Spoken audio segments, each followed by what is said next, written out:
మనం సైంటిఫిక్ గా పేషెంట్స్ ని కేర్ తీసుకోవాలంటే కొన్ని మార్గదర్శకాలు పాటించాలి. అవేంటో మీకు చెప్తాను. ఇప్పుడు మన హాస్పిటల్ సంబంధించి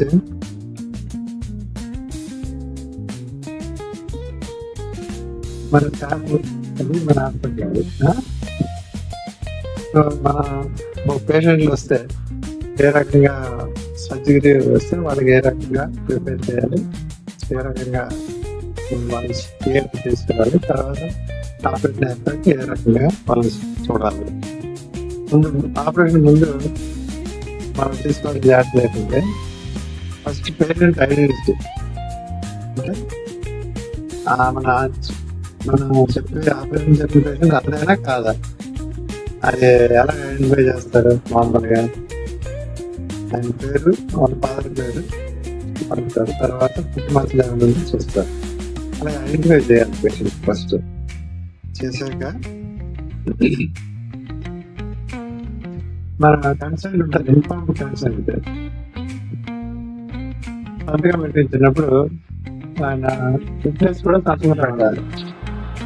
అది అలా ఉన్నాడా లేదా కనుక్కోవాలి. లేకపోతే పేషెంట్ కి టైం ఎక్కువ తీసుకొని తర్వాత చేయాలి. పేషెంట్ మీద జ్యువెలరీ ఉంటది, తర్వాత నెయిల్ పాలిష్ ఉంటది, తర్వాత డెంచర్స్ తీసి పెట్టుకుంటారు పక్కన, ఆ రకం డెంచర్స్ ఇవన్నీ తీసేయాలి. తీసేసి పేషెంట్ ప్రిపేర్ చేయాల్సిన నీట్ గా ఉండేసి.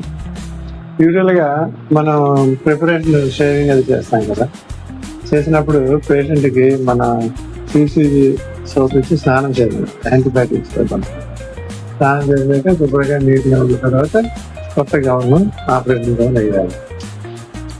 ఫైల్ తయారు చేసినప్పుడు టెస్ట్లు, ల్యాబ్ టెస్ట్లు, ఎంఆర్ఐ కానీ అల్ట్రాసౌండ్ కానీ ఏముంటే అవన్నీ ఆ కేర్ షీట్ లో ఉన్నాయో లేదో చూసుకోవాలి.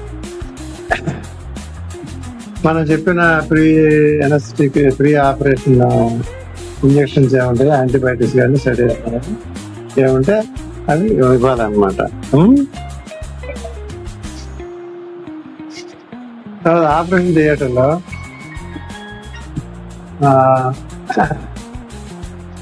ఎవరైనా వార్డు నుంచి థియేటర్ తీసుకెళ్ళినప్పుడు కేర్ షీట్ తో పాటు పేషెంట్ తీసుకెళ్ళి ఆ థియేటర్ లో ఉన్న స్టాఫ్ కి అప్పచెప్పేసి ఇలా ప్రిపేర్ చేసిన అవన్నీ చెప్పి వాళ్ళకి ఇవ్వాలన్నమాట. పేషెంట్ ఒకవేళ మూవ్ స్టేజ్ లో లేకపోతే ట్రాలీ మీద తీసుకెళ్తారు.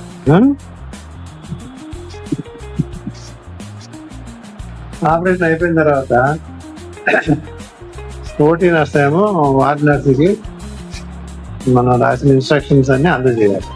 చేసి ఇవి చేయాలి, ఎంత బ్లడ్ లాస్ ఉంది, ఎంత బ్లడ్ ఎక్కించాలి అని చెప్తారు.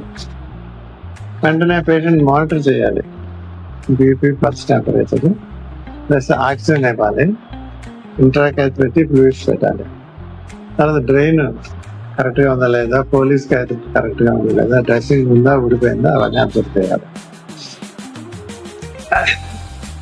పెయిన్ ఎక్కువ కంప్లైంట్ చేస్తారు. పెయిన్ ఉన్నప్పుడు మీరు ఏం చేస్తారంటే కరెక్ట్ పెయిన్ ఇంజక్షన్ కానీ లేకపోతే సెడేషన్ కానీ ఇవ్వాల్సి ఉంటుంది. పేషెంట్ తర్వాత ఎర్లీగా అంబులేట్ చేయాలి. అంటే ఆపరేషన్ అయిన 4 గంటల తర్వాత పేషెంట్ కూర్చోబెట్టి నడిపించి వీలైతే మేడం అయితే తీసుకెళ్ళాలి. మనం ఇన్ఫెక్షన్ కంట్రోల్ ఎలా చేయాలంటే పేషెంట్ డ్రెస్సింగ్ చేసినప్పుడు సరైన గ్లౌస్ వేసుకోవాలి. పేషెంట్కి ఏమో మెడికేషన్ ఇస్తాం కదా పోస్ట్ ఆపరేషన్, ఇచ్చినప్పుడు డ్రగ్ ఏంటి, దాని డోస్ ఏంటి, దాని రూట్ ఏంటి, ఐవియా ఐఎంఆ, ఏ టైంకి ఇవ్వాలి, ఎంతెంత డ్యూరేషన్ ఉండాలి, అవన్నీ మనం కేర్ షీట్ లో రాసినట్టు ఫాలో అవ్వాలి. ఏమైనా పేషెంట్కి అబ్నార్మల్ గా ఏమైనా బీపీ రైజ్ అయిపోయినా, ఫాల్ అయినా, లేకపోతే పేషెంట్ కొంచెం కళ్ళు తిరిగి పడిపోవడం అలాంటివి ఏమైనా ఉంటే వెంటనే ఇన్ఫార్మ్ చేయాలి డాక్టర్కి. అవన్నీ మళ్ళీ మీరు డాక్యుమెంట్ చేయాలి. పేషెంట్కి ఏం చేశారు, ఏ ఇంజక్షన్ ఇచ్చారు, ఏ టైంలో ఎంత బీపీ ఉంది, అవన్నీ నర్సెస్ చార్ట్తో రికార్డ్ చేయాలి. డిశ్చార్జ్ చేసినప్పుడు మెడికేషన్ ఎలా వాడాలన్నది క్లియర్ గా ఇన్స్ట్రక్షన్స్, ఇదిగో ఈ మందులు ఇవి ఇవ్వాలి, ఈ టైంలో వేసుకోవాలి, ఈ పచ్చిమి చేయాలి, ఈ స్నానం చేయకూడదు, అలా ఇన్స్ట్రక్షన్స్ అన్ని క్లియర్ గా చెప్పగలుగుతారు. సో ఇలా ఫాలో అయితే పేషెంట్ సక్సెస్ఫుల్ గా సర్జరీ డిశ్చార్జ్. Thank you.